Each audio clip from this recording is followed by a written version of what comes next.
예, 사랑하라, 기도하라 라는 제목으로 하나님 말씀 전하겠습니다. 여러분, 우리가 오늘 함께 봉독한 이 시편 109편의 말씀은요, 여러분 이제 오늘 우리가 4절 말씀을 읽었는데 이 4절 말씀 앞뒤로 이제 말씀을 쭉 읽어 나가다 보면 살벌하기 그지없는 말씀이다 라고 이야기할 수 있습니다. 성경 말씀을 여러분 성경책 가지고 계신 분들은 한번 펴서 한번 보십시오.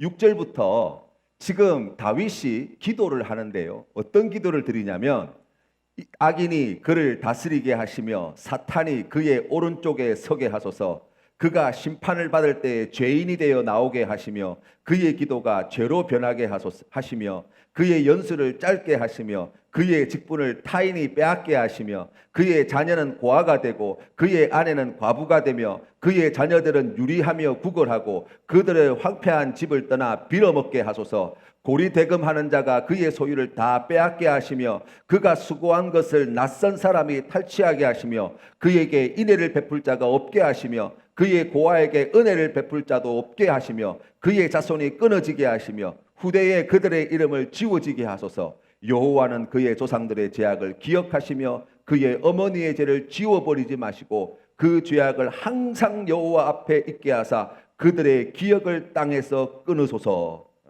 그 뒤에도 계속해서 그와 같은 말씀들이 나와요. 이 다윗이 생각할 때 그의 인생에 얼마나 그가 생각할 때 치가 떨리게 밉고 악한 자였으면 이런 기도를 드리게 되었을까라고 우리가 생각해 봅니다. 왜 또 한편 이런 생각이 들어요. 아니, 이런 기도를 드려도 되나? 우리가 보통 기도할 때 좀 이렇게 나를 힘들게 하고 어렵게 하는 사람이 있으면 우리가 조금 이렇게 기도를 좀 세련되게 나이스하게 하려고 하잖아요. 하나님 이 억울함을 풀어주시고 하나님께서 이 모든 것들을 바로잡아 주시고 나를 대적하고 나를 치려는 자들 하나님 막아주시고 뭐 이런 기도가 나올 것 같은데 지금 성경 말씀에 보니까 악인이 그를 다스리며 사탄이 그의 오른쪽에 서게 하소서. 여러분 이런 기도 한번 드려보신 적 있으세요? 이렇게 기도해도 됩니까? 여러분 어떻게 생각하세요? 아니 이런 기도 드려도 되는 거예요? 고리대금하는 자가 그 소유를 다 빼앗게 하시고 수고한 것을 낯선 사람이 다 탈취하게 하시고 자녀들은 고아가 되고 아내는 과부가 되고 여러분 그렇게 기도하고 싶은 사람 얼굴이 지금 떠오르세요? 잘 됐다. 복사해가지고 집에 딱 붙여놓고 막 네가 아는 사람 이름 적어놓고 내가 구체적으로 내가 오늘부터 작전기도 40일 시작하리라. 예. 그래요. 그런데 이게 기도예요. 이게 기도예요. 왜 우리가 이렇게 기도해야 됩니까? 이런 저주하는 기도를 드리는 게 맞습니까? 라고 이야기할 때 성경이 우리에게 말씀해 주시는 바는 그렇게 기도해도 된다고 말씀하시는 거예요.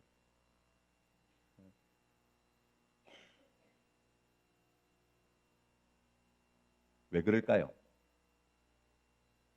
세 가지 이유를 이야기할 수 있습니다. 이 이야기에 앞서서 먼저 다윗의 이야기를 조금 해보고 들어갈게요. 여러분 다윗이라는 사람을 아시죠?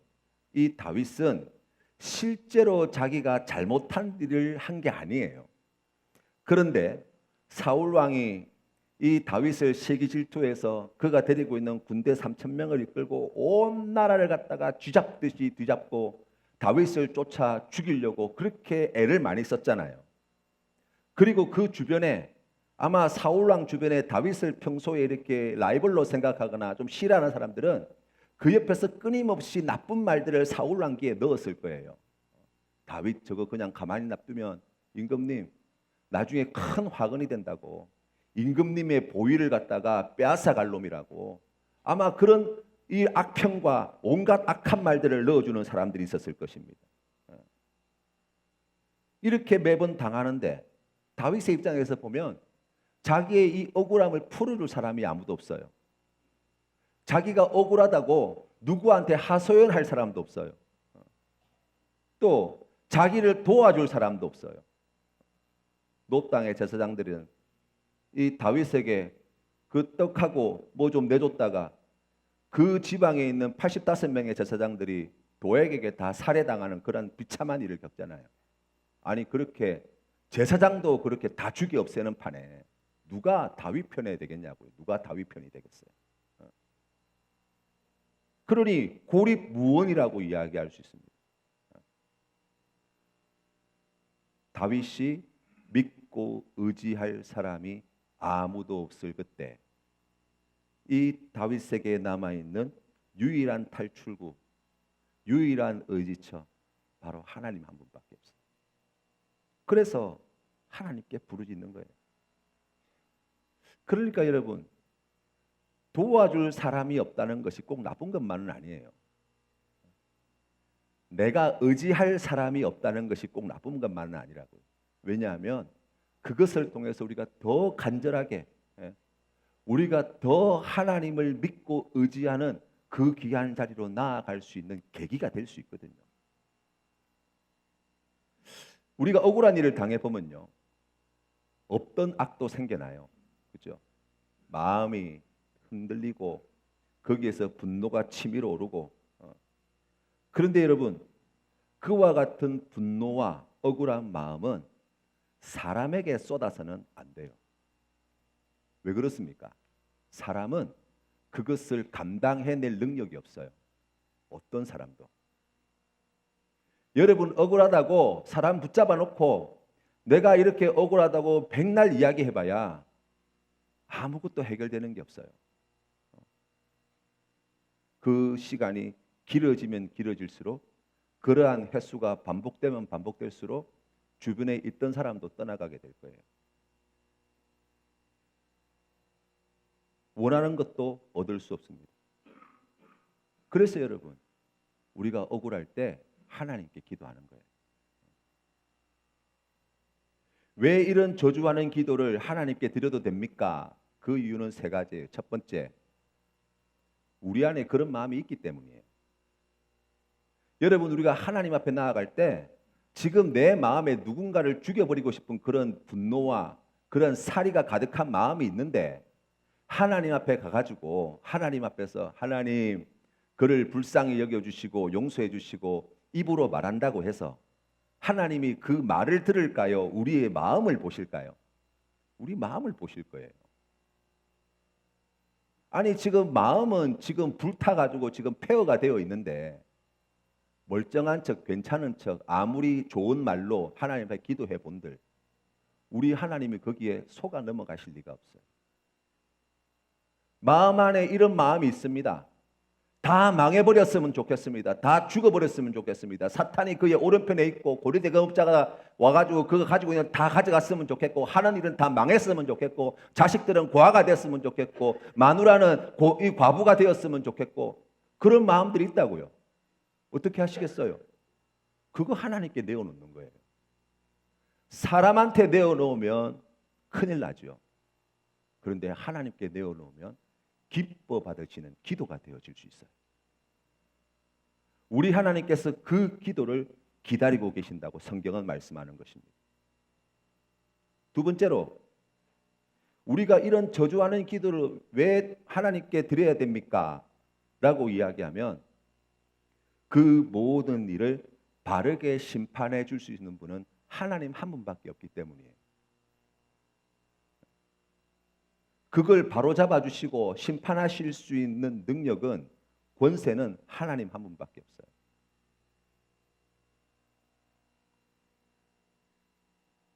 우리가 그것을 믿기 때문에 억울하고 원통한 일을 만났을 때 주님 앞에 엎드려야 됩니다.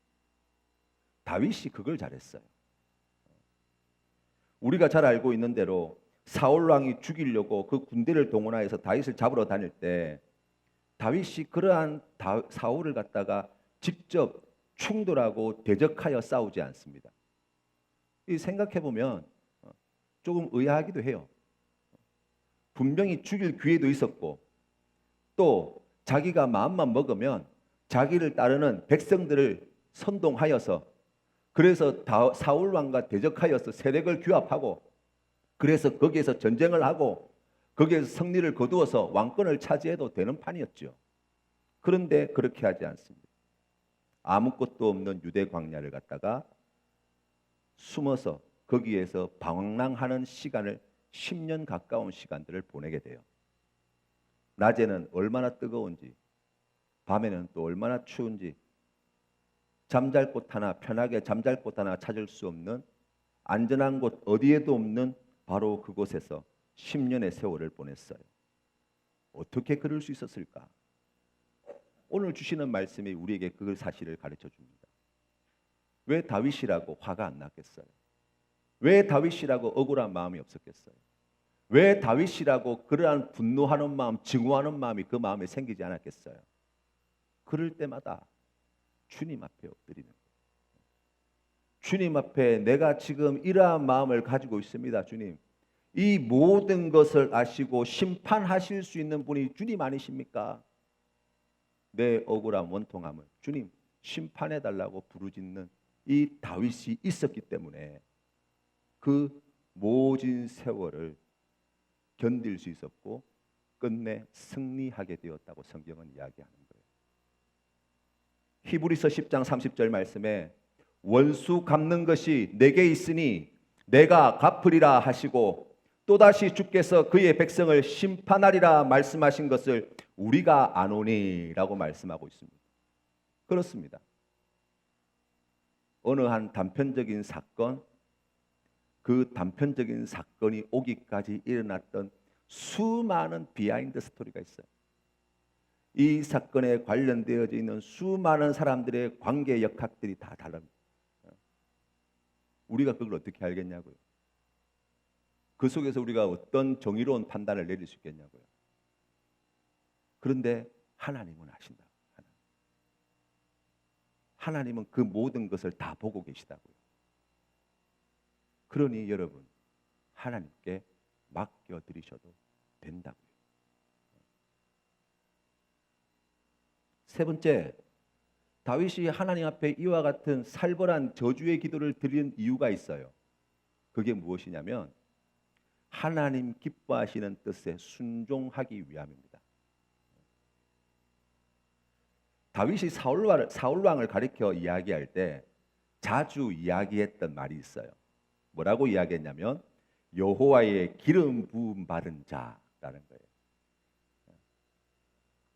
그러니까 다윗에게 있어서 적어도 사울왕은 그가 섬기고 있는 여호와 하나님께서 기름 부어 세운 종이라는 그러한 믿음이 있었어요.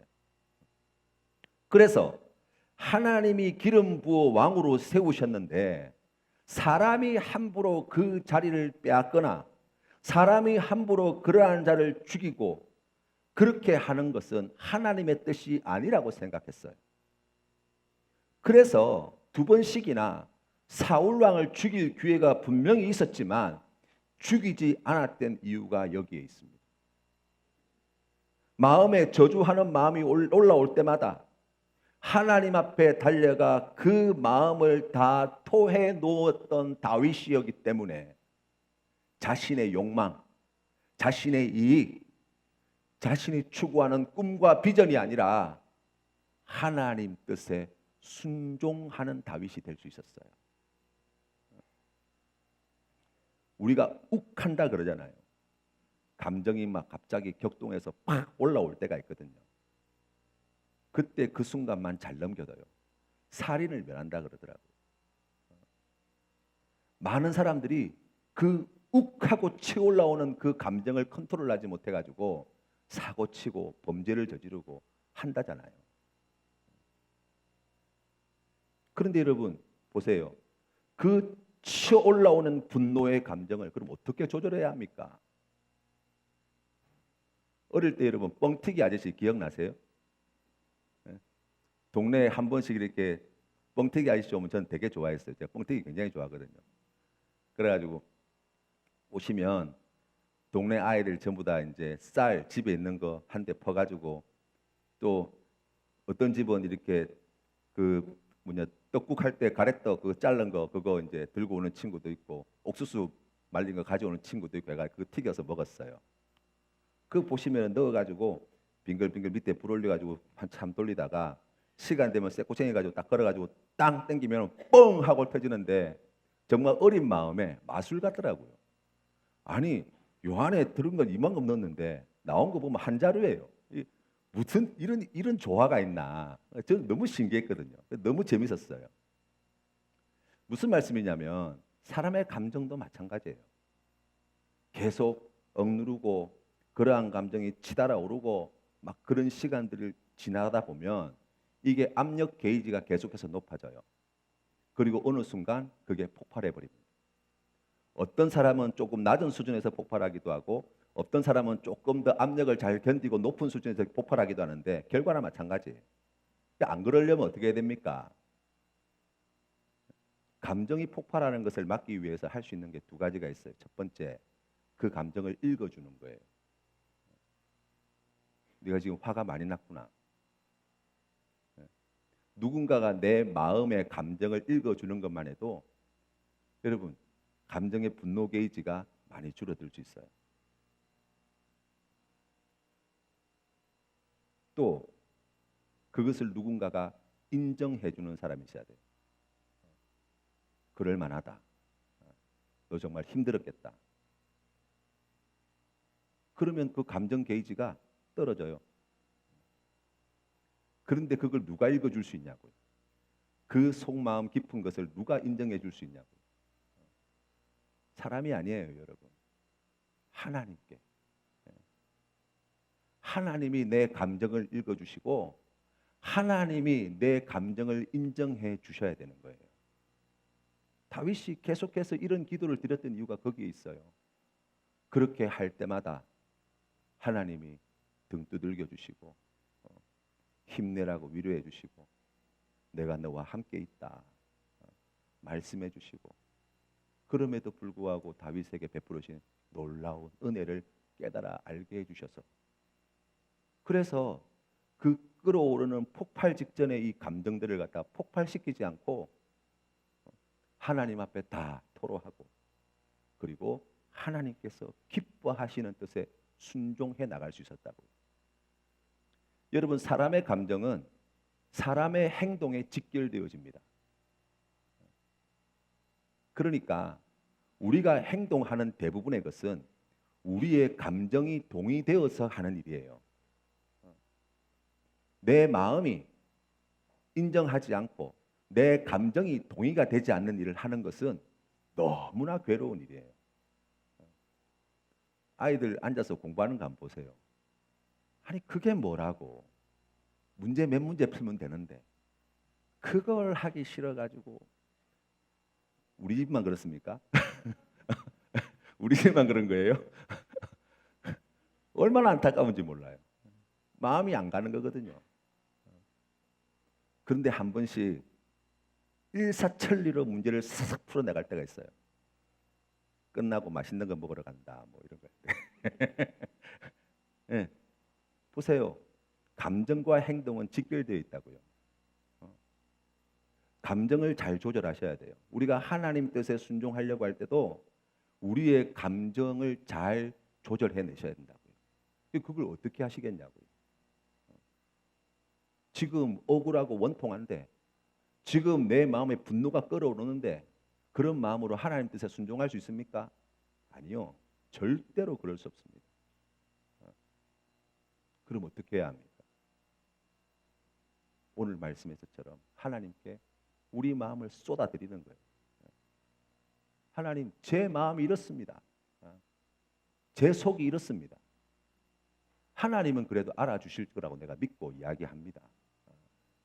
하나님은 제 이 속을 갖다가 읽어주실 줄 알고 제가 말씀드립니다. 거기에서 우리 하나님 만나야 되지 않겠어요? 하나님의 음성을 들어야 되지 않겠냐고. 그리고 난 뒤에 우리가 하나님 기뻐하시는 순종의 길로 나아가야 되지 않겠냐고요.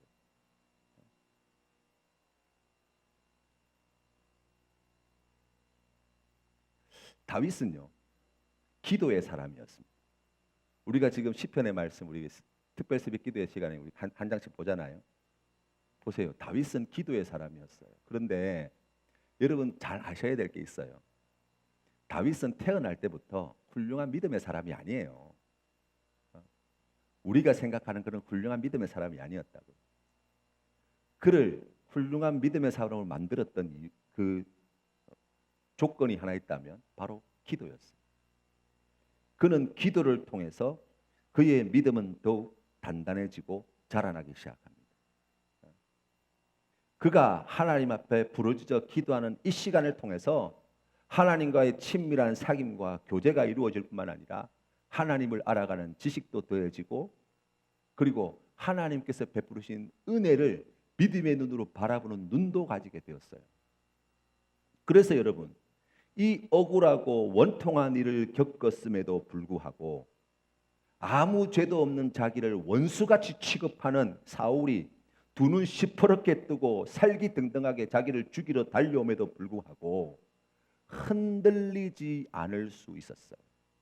그 믿음이 흔들리지 않을 수 있었습니다. 다윗은 이 긴 시간을 통해서 하나님께 엎드려 기도함으로 두 가지 큰 믿음을 갖게 되었습니다. 첫 번째 믿음이 무엇이냐면, 원수가 아무리 나를 해하려고 해도, 나를 억울하게 만들어도 하나님이 이 모든 억울하고 괴로운 자리에서 나를 구원해 주신다는 믿음이 있었어요. 오늘 우리가 읽은 성경 말씀 109편 21절 말씀에 다윗이 이렇게 고백합니다. 그러나 주 여호와여, 주의 이름으로 말미암아 나를 선대하소서. 주의 인자하심이 선하시오니 나를 건지소서. 26절 말씀에 여호와 나의 하나님이여 나를 도우시며 주의 인자하심을 따라 나를 구원하소서. 아멘. 나를 구원해 주실 수 있는 분, 원수가 저렇게 날뛰고 나를 죽이려고 저렇게 살기등등하게 쫓아다녀도 결코 나를 해할 수 없는 근거, 그 이유, 하나님이 나를 구원해 주시는 분이시다는 이 믿음이 있었기 때문에. 그 믿음이 거저 생겼겠어요? 아니에요. 힘들고 어려울 때마다 주님 앞에 엎드려 부르짖는 거예요.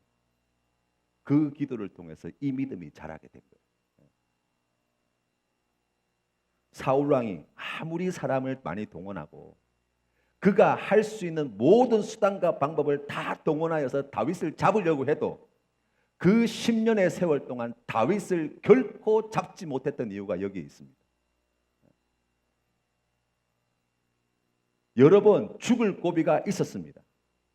그런데 그때마다 하나님께서는 블레셋 군대를 보내셔서 다윗을 살리시고, 사울 왕의 배를 아프게 하셔가지고 화장실 가고 싶게 만들어가지고 다윗을 살리시고 하는 장면들을 우리가 보는 거예요. 사랑하는 성도 여러분, 억울하고 힘들고 원통한 일을 만나게 될 때 사람 바라보지 마시고 나를 지키시고 구원하시는 분은 하나님 한 분밖에 없지. 이 믿음으로 주님 앞에 나와 엎드리시기를 주님의 이름으로 축원합니다. 두 번째, 다윗이 주님 앞에 기도함으로 갖게 되어진 귀한 믿음이 있는데, 그것은 무엇이냐면 원수가 아무리 나를 해하려고 해도 하나님은 나를 축복하신다는 믿음이에요. 오늘 우리가 읽은 성경 말씀 109편 28절 말씀, 이 말씀 우리 다 같이 한번 읽어보겠습니다. 다 같이 읽겠습니다. 시작. 그들은 내게 저주하여도 주는 내게 복을 주소서. 그들은 일어날 때에 수치를 당할지라도 주의 종은 즐거워하리이다. 아멘. 복 준다 그러니까 조금 목소리가 커지신 것 같아요. 여러분, 이 믿음이 있으셔야 돼요. 사람들이 나를 행하고 음해하고 나를 넘어뜨리려고 하고 시험이 닥쳐오고 문제가 닥쳐오고 인생의 괴로움이 닥쳐오고 내 힘으로 감당할 수 없는 일들이 터져가지고 우리가 정말 못 살겠다 싶을 그때조차도 결코 놓치지 말아야 할 믿음. 온 세상 사람들이 악한 마귀가 나를 해하려고 아무리 발버둥 쳐봐라, 하나님은 나에게 복 주시는 분이시다. 이 믿음이 있으면 여러분 웬만큼 이렇게 해가지고는 흔들리지 않아요. 그게 쓸데없는 일이라는 걸 알기 때문이에요. 그게 가치 없는 일이라는 걸 알기 때문이에요. 그렇죠. 거기에 대놓고 우리가 노심초사할 필요도 없어요. 왜요? 하나님은 나를 복 주시는 분이시기 때문에. 우리의 지나온 인생길 그저 되어진 것이 아니라 하나님께서 주시는 그 귀한 은혜의 축복을 받아 누린 걸음걸음임을 우리가 경험하였기 때문에 오늘도 이 일을 통해서도 하나님께서는 나에게 복을 주실 줄 제가 믿습니다. 이 귀한 믿음으로 우리가 승리하는 것입니다. 시편 23편 5절 말씀에 우리가 너무나 사랑하는 말씀이지요. 주께서 내 원수의 목전에서 내게 상을 차려 주시고 기름을 내 머리에 부으셨으니 내 잔이 넘치나이다. 여러분, 이런 승리를 조금 꿈꾸셔야 되지 않겠어요? 내가 묵사발을 낼리라 이게 아니고 내가 하나님 보좌 앞에서 내 원수들 앞에서 하나님께서 창을 차려주시고 기름을 내 머리에 부어주시고 나를 존귀케 하시는 그 자리, 그 시간, 그 은혜, 주님 제게 이 은혜를 주십시오. 우리가 이걸 꿈꾸며 살아가야 되지 않겠냐고요. 조금 손해봐도 괜찮습니다. 여러분. 내 뜻대로 잘 안 돼도 괜찮아요. 다른 사람들이 내 삶을 자꾸 침입해 들어와도 괜찮아요. 양희은 선생님이 그런 말씀하셨더라고요. 그러라 그래. 왜요? 하나님은 나에게 복 주시거든요. 우리가 이것 붙잡는 거예요. 이 믿음으로 시험을 이기고 이 믿음으로 어려움을 이겨나가는 거예요. 그런데 여러분, 세상에서 제일 독한 원수가 누군지 아세요? 세상에서 제일 독한 원수가 누구냐면, 자, 손을 한번 펴보세요. 가슴에 딱 얹어보세요. 다 따라해 봅시다. 접니다. 접니다. 믿으세요? 성경 말씀에 보니까요. 에베소서 2장 12절 말씀에 이렇게 말씀합니다. 그때에 너희는 그리스도 밖에 있었고 이스라엘 나라 밖의 사람이라 약속의 언약들에 대하여는 외인이요 세상에서 소망이 없고 하나님도 없는 자이더니 이제는 전에 멀리 있던 너희가 그리스도 예수 안에서 그리스도의 피로 가까워졌느니라. 그는 우리의 화평이신지라. 둘로 하나를 만드사 원수된 것 곧 중간에 막힌 담을 자기 육체로 하시고. 아멘.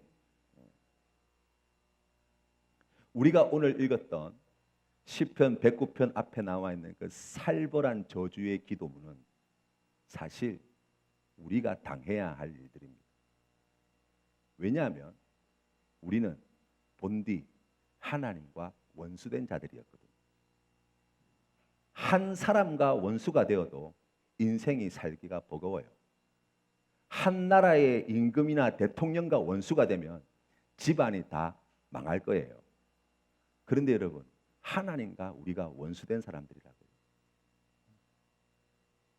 그 끔찍하고 살벌한 시편 109편의 저주의 기도는 사실 우리를 향하여 드리는 기도의 내용이라고 해도 사실은 과언이 아니에요. 아, 내가 이런 저주를 받아 마땅한 사람이었구나. 그런 나를 하나님께서 내 모든 죄를 용서하시고 하나님의 자녀 삼아 주셨구나.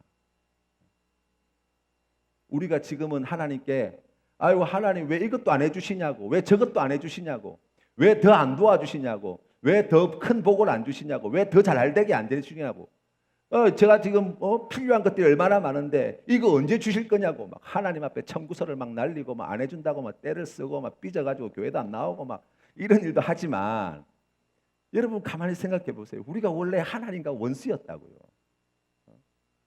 원수된 사람들이에요, 우리가.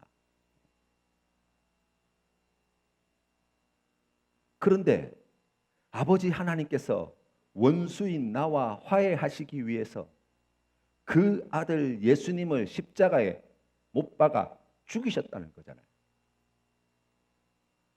자기 아들을 죽이고 원수인 나와 화해하는 것이 더 낫다고 생각하셨다는 거잖아요. 그것을 더 기뻐하셨다는 거잖아요. 우리 아버지 하나님이 말입니다.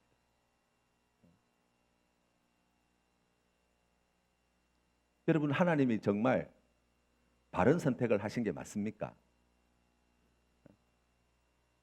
독생자를 십자가에 죽이고 원수인 여러분을 다시 화해토록 하기 위해서 그 비싼 대가를 지불하신 게 옳은 결정이 맞냐고요.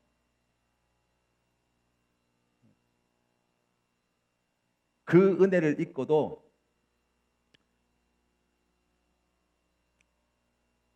우리가 이것밖에 되지 못하는데 그 십자가의 사랑을 우리가 잊고도 우리가 주님 앞에 이 정도밖에 살지 못하는데 기껏 원수되었던 사람들을 불러다가 구원해서 하나님의 자녀로 만들어 놨더니 이스라엘 백성들처럼 끊임없이 실수하고 실패하고 넘어지고 하나님 말씀 듣기는 얼마나 또 싫어하는지, 그 말씀대로 순종하는 것은 얼마나 괴로워하는지, 하나님이 옳은 선택하신 거 맞습니까?